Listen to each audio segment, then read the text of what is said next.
بسم اللہ الرحمن الرحیم۔ فرمان مصطفیٰ صلی اللہ علیہ وآلہ وسلم، ایمان کی مٹھاس۔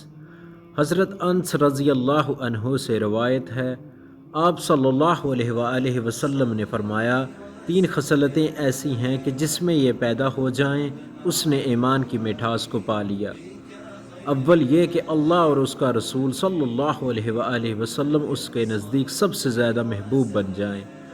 دوسرا یہ کہ وہ کسی انسان سے محض اللہ کی رضا کے لیے محبت رکھے۔ تیسرا یہ کہ وہ کفر میں واپس لوٹنے کو ایسا برا جانے جیسا کہ آگ میں ڈالے جانے کو برا جانتا ہے۔ صحیح البخاری کتاب ایمان کا بیان، باب ایمان کی مٹھاس، حدیث نمبر 16۔ السلام علیکم۔